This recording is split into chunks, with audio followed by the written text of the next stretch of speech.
जय श्री कृष्ण विद्यार्थी मित्रों, केम छो बधा मजामां ने? सरस, वेरी गुड। तो मित्रों आपणे लास्ट लेक्चरनी अंदर एटले के आपणे गया लेक्चरमां पहेलो लेक्चर भण्या हता, चेप्टर नंबर पहेलानो। तो गया लेक्चरनी अंदर मित्रों आपणे घर्षण विशेनी समजूती जोयेली हती के घर्षणनी मददथी कोईपण पदार्थने कोईपण बे अवाहक पदार्थ होय मित्रों एनी मददथी घर्षणनी प्रक्रिया करी आपणे तो गमे एक पदार्थनुं मित्रों आपणे चार्जिंग करी शकता हता। आवुं आपणे लास्ट लेक्चरमां जोयुं। फटाफट कहूं तो आवो एक प्रयोग हतो, काचना सळियाने रेशमना टुकड़ा साथे घसी।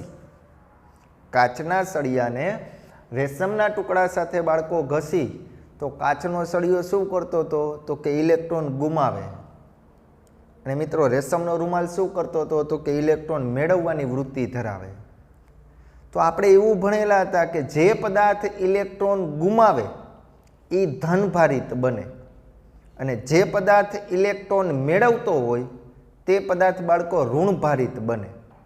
तो एक वस्तु तमने एनी अंदर कहूं, खास समजजो के जे पदार्थ इलेक्ट्रॉन गुमावतो होय छे ने बाळको एना दळमां घटाडो थतो हशे। फरीथी बोलूं, आ एमसीक्यू स्वरूपे खास याद राखजो के जे पदार्थ इलेक्ट्रॉन गुमावे एने धनभारित कहेवाय, पण जे पदार्थ इलेक्ट्रॉन गुमावतो होय छे ने एना दळमां घटाडो थतो हशे। अने रेशमनो रूमाल शुं कर्युं आपणे तो के इलेक्ट्रॉन भीख मागी मागीने भेगा करे तो बाळको एना दळमां शुं थतो हशे? વધારો। तो तमने स्वाभाविक आवो प्रश्न एवो थाय के साहेब ओलो रेशमनो रूमालियो हाथमां राख्यो होय तेनुं दळ तो ओछुं होय ने ओलो काचनो सळियो होय एनुं दळ तो जाजू होय। तो मित्रों खास समजजो आपणे विद्युत भारनी वात करी। टपा पड़े ने ओला इलेक्ट्रॉन काचना सळियामांथी भागी गया क्यां तो के रेशमना रूमालमां। काचना सळिया इलेक्ट्रॉननुं दान कर्युं अने अहींया जे रेशमनो रूमाल राखेलो हतो एने भीख मागी मागीने इलेक्ट्रॉन मंड्यो भेगा करवा तो एना दळमां शुं थतो हशे? વધારો અને કાચના સળિયાના દળમાં શું થતો હશે? ઘટાડો। તો આપણે લાસ્ટ લેક્ચરમાં મિત્રો આ ચર્ચા કરી હતી। પછી એક એક્ઝામ્પલ મેં તમને આપ્યું હતું, બિલાડીના ચામડાને પ્લાસ્ટિકના સળિયા સાથે ઘસવામાં આવે। બિલાડીનું ચામડું એટલે મેં તમને એનું બીજું નામ આપ્યું હતું ફર। તો એની અંદર શું થતું હતું તો કે પ્લાસ્ટિકનો સળિયો ઋણભારિત બનતો હતો અને એ જે બિલાડીનું ચામડું હતું બાળકો એ કેવું થતું હતું? ધનભારિત। હા કે ના? તો લાસ્ટ લેક્ચરની અંદર આપણે સજાતીય અને વિજાતીય આવા વિદ્યુત ભારોની ચર્ચા કરી તો કે પ્રોટોન પ્રોટોન વચ્ચે અપાકર્ષણ થાય, ઇલેક્ટ્રોન ઇલેક્ટ્રોન વચ્ચે અપાકર્ષણ થાય અને પ્રોટોન ઇલેક્ટ્રોન વચ્ચે મિત્રો શું થતું હતું? આકર્ષણ। હા તો વળો પાકું?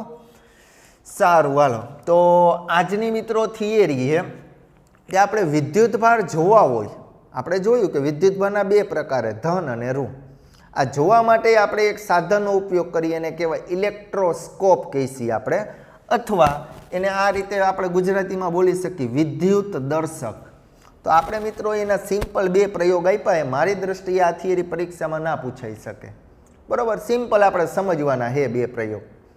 તો જોતા જાય મિત્રો, તમે જુઓ કે આ ઇલેક્ટ્રોસ્કોપ કોને કહેવાય તો કે પદાર્થ ઉપરના વિદ્યુત ભારની પરખ કરવા વપરાતા સાદા ઉપકરણને મિત્રો ઇલેક્ટ્રોસ્કોપ કહેવાય। ફરીથી બોલું, પદાર્થ ઉપરના વિદ્યુત ભારની પરખ કરવા માટે, પરખ એટલે જોવા માટે વપરાતા આવા સાદા ઉપકરણને ઇલેક્ટ્રોસ્કોપ અથવા એનું બીજું નામ વિદ્યુત દર્શક, ગુજરાતીમાં એને વિદ્યુત દર્શક કહેવાય। તો ઇલેક્ટ્રોન તમે મેં જોયા જ નથી। કોઈ દી એવું બન્યું કે સાહેબ લેક્ચરમાં બેઠા હતા ને તો પંખામાંથી એને ઇલેક્ટ્રોન પડ્યા ને તો ખીચું ભરીને ઘરે લઈ ગયા, આવું ક્યાંય જોયું? કોઈ દી કોઈ ઇલેક્ટ્રોન જોયા? હે સાહેબ લેસન કરતા હતા ને તો અચાનક ઇલેક્ટ્રોનનો મારો થયો, લેસન બગડી ગયું, આવું થાય ના? એનું કારણ એ મિત્રો આજે આપણે એ જોવું છે કે વિદ્યુત ભાર એટલે કે ઇલેક્ટ્રોન અને પ્રોટોન એની અત્યંત સૂક્ષ્મ છે। કેટલા સૂક્ષ્મ તો કે એની ઉપર સાહેબ આવી ઘાત આવે -19 ઘાત। આ 10માં તમે ભણીને આવ્યા હો, આ તો પાડો યાર, 10 ની -19 ઘાત। ઘણા એમ કે આવું લખ્યું હોય ને આ વિદ્યુત ભાર, પ્રોટોન અને વિદ્યુત ભારનું મૂલ્ય આટલું છે મિત્રો, 1.6 × 10 ની -19 ઘાત આટલું છે। તો આપણે એમ કહીને ઇલેક્ટ્રોન ઘણા નાના છે, તો ઘણા એમ કે શું સાહેબ નાના, 1.6 જેવડા તો હે, એલા વાહે 10 ની -19 ઘાત। આનો મતલબ શું થાય તો કે 1.6 છેદમાં આવા નીચે 19 મીંડા. હવે કેલ્શિયમ આનો ભાગાકાર કરો ને બાળકો તો તમારું કેલ્શિયમ કામ ન કરે. અત્યંત ઇલેક્ટ્રોન અને પ્રોટોન નાના છે. ખ્યાલ આવે ને બધા વિદ્યાર્થી મિત્રોને? તો મારો કહેવાનો મતલબ ઇલેક્ટ્રોન અને પ્રોટોનને જોવા માટે આપણે આવું સાધન વાપરશું, ઇલેક્ટ્રોસ્કોપ. ડન. હવે આ સાધન હોય કેવું ખરેખર આપણે એની રચના ભણવી છે. તો કે સુવર્ણ વરખ વિદ્યુત દર્શક, આપણે આવું હાવ ગુજરાતીમાં દેશી ભાષામાં શબ્દ લખેલો હોય. તો આ ખરેખર ઇલેક્ટ્રોન જોવા માટે આપણે ખબર કેમ પડે? એ જોવું હોય તો કે એક પ્રયોગ, અહીં આકૃતિ તમે જોઈજો મિત્રો. તો કે આકૃતિમાં એક બોક્સ આપેલું છે. આ બોક્સમાં ધાતુના સળિયાને તમે જુઓ આકૃતિમાં દર્શાવ્યા મુજબ ઉર્ધ્વ રાખેલો હોય. ઉર્ધ્વ એટલે શું હોય? આ રીતે લટકાવેલો હોય, તમે જોઈ શકો સળિયાને, બરોબર. જેના નીચેના છેડે પાતળું સુવર્ણ વરખ રાખવામાં આવે, એના નીચેના છેડે સોનાનું વરખ રાખવામાં આવે. સોનું સસ્તું રહ્યું એટલે આપણે એના વરખ ગોઠવી શકીએ. હા ને, બીજી ધાતુ કરતાં સોનું ઘણું બધું સસ્તું હોય. હા તો બાળો શું સાહેબ બધામાં અમે શું નવરી ન હોય? કાંઈ વાંધો ના લો, આનો પડો કંઈ નહીં, પણ અત્યારે આપણે પ્રેક્ટિકલ પૂરતું પાતળું સુવર્ણ વરખ રાખ્યું છે, બરોબર. આકૃતિ તમે જોતા રહેજો. હવે શું કરી? જ્યારે વિદ્યુત ભારિત પદાર્થને ધાતુના ગોળા સાથે સ્પર્શ કરવામાં આવે ત્યારે વિદ્યુત ભાર વરખ ઉપર જાય. તમે આકૃતિમાં જુઓ મિત્રો, જે આ ઓલો સળિયો આપ્યો હોય ને એની ઉપર એક ગોળો રાખેલો હોય ધાતુનો. બહારથી કોઈ પણ એક વિદ્યુત ભારિત સળિયો આપણે આ ગોળાને અડાડી, વિદ્યુત ભારિત સળિયો બહારથી કોઈ પણ લઈ આવી અને આ ગોળાને અડાડી આપણે, એટલે આ ગોળાઓમાં રહેલા વિદ્યુત ભાર અને આ સળિયામાં રહેલા વિદ્યુત ભાર મિત્રો ગતિ કરીને ડાયરેક્ટ અહીંયા જે સુવર્ણ વરખ તમે જોવો ને નીચે જે બે પટ્ટી અહીંયા વહી ગયા. તો હવે શું થશે? તો કે સુવર્ણ વરખમાં જે વિદ્યુત ભાર વહી ગયા તો વિદ્યુત ભાર બંને બાજુ વેચણી થઈ ગઈ. સજાતીય વિદ્યુત ભારો, તો તમને બધાને ખબર પડે સજાતીય વિદ્યુત ભારો વચ્ચે મિત્રો શું જોવા મળે? હા બરોબર, શું? અપાકર્ષણ. એટલે આપણે લખેલું છે જ્યારે વિદ્યુત ભારિત પદાર્થને ધાતુના ગોળા સાથે સ્પર્શ કરાવવામાં આવે છે ત્યારે વિદ્યુત ભાર વરખ ઉપર જાય. આ સજાતીય વિદ્યુત ભારો હોવાથી અપાકર્ષણ બળના લીધે વરખો એકબીજાથી દૂર જાય. આ દૂર જવાનું પ્રમાણ વિદ્યુત ભારના જથ્થાનું સૂચન કરે છે. આ શું સમજાવે સાહેબ? આવું છે ને કંઈક સિમ્પલ છે. તમે જુઓ આકૃતિ કે મારી પાસે એક વિદ્યુત ભારિત આ એક મારી પાસે સળિયો છે, ઉર્ધ્વ દિશામાં રાખ્યો. અહીંયા ઉપર એક ગોળો આવેલો ધાતુનો, નીચે અહીંયા સોનાના બે વરખ આવેલા છે. આ રીતે બહારથી કોઈ પણ વિદ્યુત ભારિત પદાર્થનો સળિયો આ ગોળાને અડાડશો ને તમે, એટલે ગોળામાં રહેલા વિદ્યુત ભાર આ સળિયા મારફતે નીચે આવશે. જેવા અહીંયા મિત્રો સાહેબ વિદ્યુત ભાર શું કહીને બોલ્યા કરો? ઇલેક્ટ્રોન બોલો ને. હા ભાઈ, ઇલેક્ટ્રોન બોલો તોય ભલે ને વિદ્યુત ભાર બોલો તોય ભલે. શું કામ? તો કે પ્રોટોન જિંદગીમાં ગતિ નથી કરવાના. મેં પહેલા લેક્ચરમાં તમને કીધેલું પ્રોટોન ન્યુક્લિયસના કેન્દ્રમાં પ્રબળ રીતે જકડાયેલા હશે. તો ઇલેક્ટ્રોન અહીંથી અહીંયા ભાગી છૂટ્યા, અહીંયા સુવર્ણ વરખ ઉપર આવ્યા, તો હવે બંને બાજુ સરખા 50 ઇલેક્ટ્રોન આમ 50 ઇલેક્ટ્રોન આમ. તો તમને ખબર છે ઇલેક્ટ્રોન વચ્ચે મિત્રો શું થાય? હે, અપાકર્ષણ. ખ્યાલ આવે ને? તો અહીંયા એમ કે જથ્થાનું પ્રમાણ જેમ વધુ વિદ્યુત ભાર આવશે એમાં બે જે સુવર્ણ વરખ આવેલા ને એકબીજાથી કેવા જશે? દૂર. સિમ્પલ વસ્તુ છે, બરોબર. તો એક આ પ્રેક્ટિકલ. બીજો આપણી ઘરે આપણે કરવું હોય તો આવો કરી શકીએ. સાદા વિદ્યુત દર્શકની બનાવટ અને તેની કાર્યપદ્ધતિની સમજૂતી. અહીં આકૃતિમાં એક સાદું વિદ્યુત દર્શક બનાવવામાં આવેલું છે. આકૃતિમાં દર્શાવ્યા મુજબ 20 સેન્ટીમીટર લંબાઈનો એલ્યુમિનિયમનો સળિયો ધ્યાનમાં લઈએ. મિત્રો એક અહીંયા મેં બોટલ દર્શાવી છે. કાચની દર્શાવો, પ્લાસ્ટિકની દર્શાવો, બરોબર. તમને મજા આવે એવી દર્શાવજો, પણ મારા જેવી આકૃતિ ન દોરતા, તમે થોડીક સીધી દોરજો, બરોબર. ખ્યાલ આવે ને? વળી એવું ન સમજતા કે સાહેબ આમાં સ્ટ્રો આવેલી છે અને નીચે બે સ્ટ્રોના ભાગ આવેલા છે અને અહીંયા સાહેબ મોઢું આવે, પણ એ તમે કાળા રંગથી આવું ન, ઘરની ભાષા ન વાપરતા. હા, અહીંયા બોટલ આવેલી છે, બોટલમાં સળિયો છે, સ્ટ્રો નથી. સમજજો કયો સળિયો છે? એલ્યુમિનિયમનો. કેટલી લંબાઈનો? તો કે સાહેબ 20 સેન્ટીમીટરનો. સાહેબ આટલો ફિક્સ જ રાખવાનો 20 સેન્ટીમીટર? ના ભાઈ, તમને મજા આવે એટલો લઈ લાગો, હું અત્યારે ટેક્સ્ટ બુક પ્રમાણે હાલું. 20 સેન્ટીમીટર લંબાઈનો એલ્યુમિનિયમનો સળિયો છે. હવે તો કે આ સળિયાના એક છેડે ગોળો જોડો અને બીજા છેડે સપાટ. એક છેડે ગોળો, હરી જો આ દેખાય ને, આ કાળા રંગનો આ ગોળો હોય, ધાતુનો ગોળો, લાકડાનું પાટિયું નથી જોડ્યું. નીચે તો કે આ સાહેબ સપાટ બાજુ, જો આ અત્યારે જોઈજો કાળું ટપકું કર્યું એ સપાટ. હવે તો કે આ બૂચ ધરાવતી બોટલમાં, એટલે કે અહીંયા કંઈક બૂચ જેવું આવેલું એ ઢાંકણું, એટલે હાલો ને ભાઈ, બૂચ ધરાવતી બોટલમાં બૂચમાં વચ્ચેથી છિદ્ર પાડો અને તેમાં આ સળિયાને એવી રીતે ગોઠવો જેથી ગોળાવાળો છેડો બૂચની બહાર રહે અને સપાટ ભાગ બોટલની અંદર રહે. તો સાહેબ અમે જોયું જ પહેલાં કે એલ્યુમિનિયમનો સળિયો આવેલો હોય એને કાચની બોટલમાં રાખ્યો હોય, એલ્યુમિનિયમના સળિયામાં જ્યાં ગોળાવાળો ભાગ એને બારે રાખો અને સપાટવાળો ભાગ અંદર દર્શાવો. આમાં સાહેબ તમે શું નવીન લખ્યું? કાંઈ નહીં, જે અહીંયા દોરેલું છે એવું જ લખવા તમારા શબ્દમાં. હવે તો કે લગભગ 6 સેન્ટીમીટર લંબાઈનો એલ્યુમિનિયમનો પાતળો વરખ લઈ તેને વચ્ચેથી વાળી સળિયાના સપાટ છેડા સાથે ટેપથી જોડો. આ સપાટ ભાગ હતો ને એલ્યુમિનિયમનો, અહીંયા. હવે અહીંયા એલ્યુમિનિયમની બે પાતળી ફોઇલ લટકાવો. ફોઇલ એટલે પાતળું કવચ, પાતળું કવચ. અહીંયા એલ્યુમિનિયમ, આપણે ઓલો ઉપર પ્રયોગ કર્યો એમાં સોનાનો વરખ હતો. પછી જેમ જેમ સોનાના ભાવ વધ્યા એમ માણા પછી એલ્યુમિનિયમમાં આવી ગયા, એટલે આપણે એલ્યુમિનિયમમાં પ્રયોગ કરી. ખ્યાલ આવે ને? શું સાહેબ હવે તમે, કાંઈ વાંધો ના. તો 6 સેન્ટીમીટર લંબાઈનો એલ્યુમિનિયમનો પાતળો વરખ લીધો અને તેને વચ્ચેથી વાળી દીધું અને સળિયાના સપાટ છેડા સાથે આપણે ટેપથી અહીંયા બે એલ્યુમિનિયમના વરખ જોડ્યા. બરાબર. સળિયો લગભગ 5 સેન્ટીમીટર બૂચથી બહાર રહે એ રીતે ગોઠવો. આ રહ્યો 5 સેન્ટીમીટર જેટલો બાયણે રહે. વળી પરીક્ષામાં ફૂટપટ્ટી લઈને માપતા નહીં હો સાહેબ, ફિક્સ 5 સેન્ટીમીટર બાય. આવું જરૂરી નથી, આ એક જાતનો પ્રેક્ટિકલ. તમે અહીં પરીક્ષામાં 5ડાની જગ્યાએ 7ડો લખો, 6ડાની જગ્યાએ 10 લખો તો અહીંયા હાલે. પણ દાખલામાં સાહેબ એવું હાલે, 6ડો જવાબ આવતો હોય 5ડો લખી તો હાલે, અહીંયા ન હાલે. હા તો પાડો યાર. શું સાહેબ? હા કાંઈ વાંધો ના. આગળ વધી. વરખો વચ્ચેનું અંતર એ વિદ્યુતભારના જથ્થાનું આશરે માપ દર્શાવે. અહીંયા હમણાં જ ચર્ચા કરી આપણે. જેમ જેમ વિદ્યુતભાર અહીંયા જમા થતો જાય, ઉપરથી આવ્યો જ જાય. અહીંયા જેમ જેમ આવશે 50 ઇલેક્ટ્રોન આમ 50 ઇલેક્ટ્રોન ઓલી બાજુ, બંને વચ્ચે શું થાય? અપાકર્ષણ. લાસ્ટમાં કોઈ વિદ્યુતભારિત પદાર્થનો સંપર્ક ગોળા સાથે કરાવતા વિદ્યુતભાર ગોળા ઉપરથી સળિયાના વરખો ઉપર વહન પામે છે. આમ બંને બાજુ સજાતીય વિદ્યુતભારો જમા થવાથી અહીંયા શું જોવા મળશે? અપાકર્ષણ. તો મિત્રો આ સિમ્પલ બે પ્રયોગ એ મને નથી લાગતું તમે કદાચ વાંચી લ્યો ને બુકમાંથી, આ ન ભણાવું તોય તમને આવડે. તો આપણું આ થિયરીની અંદર જે ભણાવ્યું છે બરાબર, તો આપણે જે PDF તમને મોકલેલી છે એમાંથી લખી નાખવાનું. બરાબર. ને સિમ્પલ પ્રયોગ એ, આમાં કાંઈ મેં નવીન વસ્તુ કરી જ નથી. આવડશે ને બધાને? હજી એક છેલ્લો પ્રેક્ટિકલ કહી દઉં તમને. મિત્રો મારી પાસે કોઈ એક આવો કાગળ આવેલો છે, ફોર એક્ઝામ્પલ જો આ રીતે. બરાબર. તમને બધાને ખબર આ તટસ્થ છે, આને અડો તો અત્યારે શોર્ટ લાગે? તો કે સાહેબ ના. તો તટસ્થ જ કહેવાય ને, કેમ કે આની અંદર 50 પ્રોટોન આવેલા છે. તો 50 શું આવેલા હશે? ઇલેક્ટ્રોન હશે. જો આમાં ઇલેક્ટ્રોન હોય જ.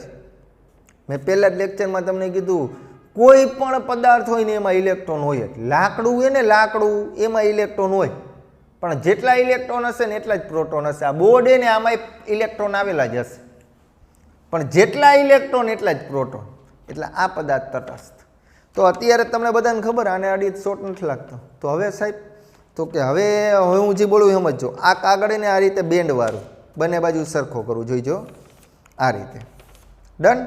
હવે આ કાગળનું આપણે કપડાં કરવાની ઇસ્ત્રી હોય એની મદદથી આ કાગળને કડક કરો ઇસ્ત્રીની મદદથી.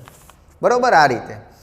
હવે આ કાગળને આ રીતે વચ્ચેથી પકડશો મિત્રો તમે ઇસ્ત્રી કરીને. જો અત્યારે ફોર એક્ઝામ્પલ પહેલેથી પાછા આવી જાઓ, હાવ પહેલેથી. આ કાગળ મિત્રો એને આ રીતે બેન્ડ વાયરો, અત્યારે આ તટસ્થ છે. તમે આમ વચ્ચે પકડશો ને તો અત્યારે જો અહીંયા કાંઈ વચ્ચે ભાગ નહીં જોવા મળે, આ આમ જ રહેશે આ રીતે. હવે તમે આ કાગળને ઇસ્ત્રીની મદદથી આને કડક કરો તો ઇસ્ત્રી એટલે એમાંથી વિદ્યુતભાર પસાર થયો હશે. ઇસ્ત્રીમાં રહેલા વિદ્યુતભાર આ કાગળ ઉપર જમા થશે અને પછી તમે આ કાગળને આ રીતે મિત્રો પકડશો ને તો આ બંને ભાગે ને આ રીતે દૂર જશે આ રીતે. તો આવું શું કામ થયું? તો કે સાહેબ આ ઇસ્ત્રી કરી એટલે વિદ્યુતભાર આવ્યા, 50 વિદ્યુતભાર આ બાજુ આવ્યા હશે ને તો 50 વિદ્યુતભાર આ બાજુ આવ્યા હશે. અને તમને આખા ગામને ખબર ગતિ કોણ કરે? ઇલેક્ટ્રોન. તો 50 ઇલેક્ટ્રોન આવ્યા, 50 ઇલેક્ટ્રોન આવ્યા તો ઇલેક્ટ્રોન વચ્ચે શું થશે? અપાકર્ષણ. એટલે એકબીજાથી કેવા જશે? દૂર. તો સિમ્પલ ટેક્સ્ટ બુકની અંદર એક આ પ્રકારનો પ્રયોગ આપેલો હોય, કોઈ એક કાગળ લ્યો એને વચ્ચેથી આ રીતે પકડો, એના શબ્દમાં મિત્રો આવા પ્રશ્ન પરીક્ષામાં પૂછાય જ નહીં. હું જે બોલું એ સમજાઈએ, એટલે ગોખવાનું આવું કાંઈ નથી, કેમ કે આ પાઠની અંદર પૂછવા જેવા ઘણા બધા પ્રશ્ન છે. પણ બુકમાં થિયરી આપી હોય ને હું આવું ન ભણાવું, તમે એમ કહો સાહેબ મહિના ગાપચી મારવા, સમજાય ને. બાકી આવા પ્રશ્ન એક્ઝામની અંદર પૂછાઈ શકે નહીં, પણ સમજવા જરૂરી છે. તો સાહેબ આવા પૂછાય નહીં તો હોમવર્કમાં આવું નહીં કરવાનું, ના કરવું જરૂરી હો ભાઈ. આપણે જે નિયમ એ પ્રમાણે ચાલુ જ રાખવાનું. ડન. તો અહીંયા છે આ ઇલેક્ટ્રોસ્કોપની રચના પૂરી. હવે થોડીક વસ્તુ બીજી તમને લખાવી દઉં, ધ્યાન આપજો. આનો સ્ક્રીનશોટ પાડવો હોય તો એ પાડી લ્યો, કાંઈ વાંધો નહીં, બરાબર. બાકી તમને જે PDF આપેલી છે એમાંથી જ લખી નાખજો, હાલશે, બરાબર. મારે તમને આટલા મુદ્દા એ કહેવાના હતા, ધ્યાનથી જોઈજો. આ લખી નાખજો, અત્યારે લખાવું નહીં, સમજજો. આ રીતે મિત્રો હું તમને એમ કહું ને, ઇલેક્ટ્રોનનો વિદ્યુત ભાર કેટલો, આ બધી વસ્તુ આગળ આવશે જ, પણ અત્યારે આપણે સમજી લઈ. ઇલેક્ટ્રોનનો વિદ્યુત ભાર કેટલો, વિદ્યુત ભારનું મૂલ્ય કેટલું, ઇલેક્ટ્રોનના વિદ્યુત ભારનું મૂલ્ય કેટલું, યાદ રાખજો મિત્રો. 1.6 × 10⁻19 કુલમ. વિદ્યુત ભારની શોધ કુલમ નામના વૈજ્ઞાનિકે કરી, એની યાદીમાં કુલમ. બીજું, પ્રોટોનના વિદ્યુત ભારનું મૂલ્ય કેટલું. જોજો શબ્દ મારા સમજો, અહીંયા મૂલ્ય બોલવું. પ્રોટોનના વિદ્યુત ભારનું મૂલ્ય કેટલું, તો કે 1.6 × 10⁻19. આ -19 છે. હા સાહેબ જોઈ, પણ એનો અર્થ ખબર પડે ને બધાને. હાને છેદમાં 1 ની પાછળ 19 મીંડ, આવો અર્થ થાય. તો એ પ્રોટોનના વિદ્યુત ભારનું મૂલ્ય અને ઇલેક્ટ્રોનના વિદ્યુત ભારનું મૂલ્ય સમાને જોઈ શકો, તમે જોઈ લ્યો. 1.6 × 10⁻19. આ જ રીતે મિત્રો તમને ખબર છે ન્યુટ્રોન એ તટસ્થ, એનું કાંઈ વિદ્યુત ભાર જ નથી, ધોરું. શું? ધોરું, 0. ન્યુટ્રોનનો વિદ્યુત ભાર કેવો એ તટસ્થ. હવે આગળ જોઈ, હું આમ પૂછું મિત્રો, ઇલેક્ટ્રોનનો વિદ્યુત ભાર કેટલો, આવું પૂછું તો ઇલેક્ટ્રોનનો વિદ્યુત ભાર, જોઈજો મૂલ્ય નહીં, વિદ્યુત ભાર પૂછું મિત્રો, ખાસ યાદ રાખજો આટલું, -1.6 × 10⁻19. જોઈજો નિશાની માઇનસ આવશે આગળ. શું કામ? અહીંયા મૂલ્ય હતું, મૂલ્ય કે એટલે આ માઇનસ એ માનાંકમાં જાય તો કેવું થઈ જાય છે? પ્લસ. આમ પૂછું, પ્રોટોનનો વિદ્યુત ભાર કેટલો, પ્રોટોનનો વિદ્યુત ભાર કેટલો, તો મિત્રો એનો આટલો જ વિદ્યુત ભાર, 1.6 × 10⁻19 કુલમ. ખબર પડી? બંનેના વિદ્યુત ભાર, ઇલેક્ટ્રોન અને પ્રોટોનના વિદ્યુત ભારનું મૂલ્ય સમાન, પણ એમ પૂછું ઇલેક્ટ્રોનનો વિદ્યુત ભાર કેટલો, તો કે -1.6 × 10⁻19. કેમ કે ઇલેક્ટ્રોન ઋણ વિદ્યુત ભાર ધરાવે.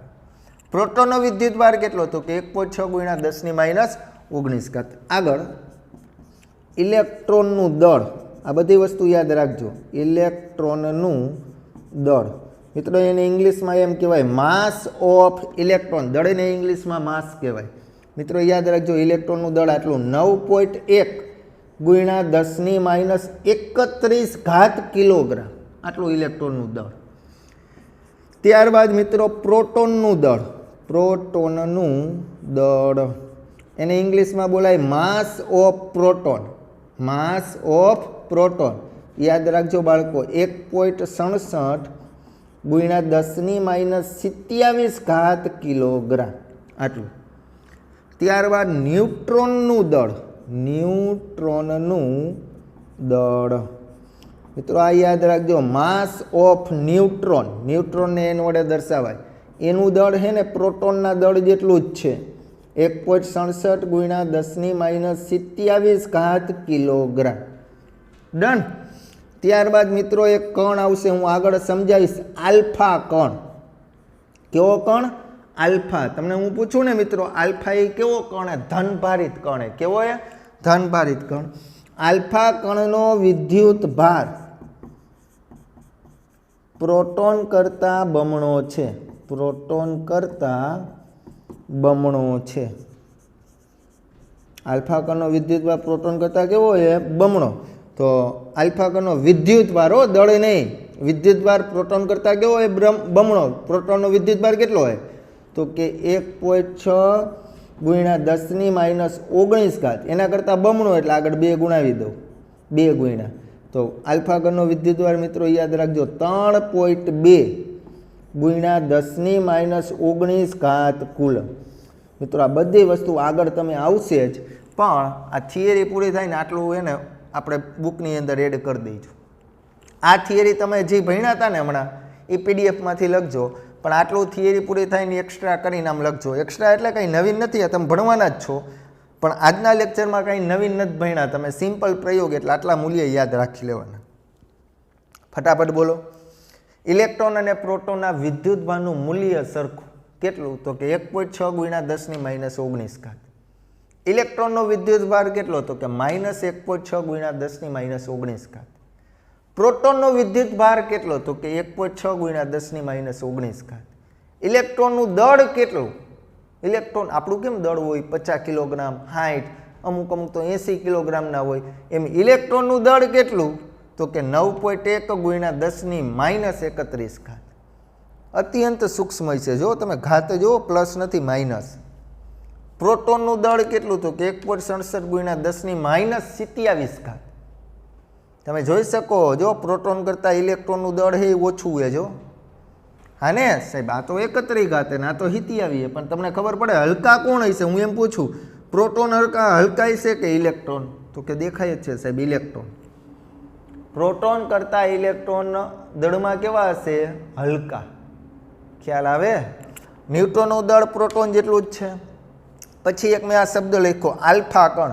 મિત્રો યાદ રાખજો, આલ્ફા કણ એ ધન વિદ્યુતભાર ધરાવે અને એનો વિદ્યુતભાર પ્રોટોન કરતાં બમણો છે. આપણે આગળ જોશી, બરોબર?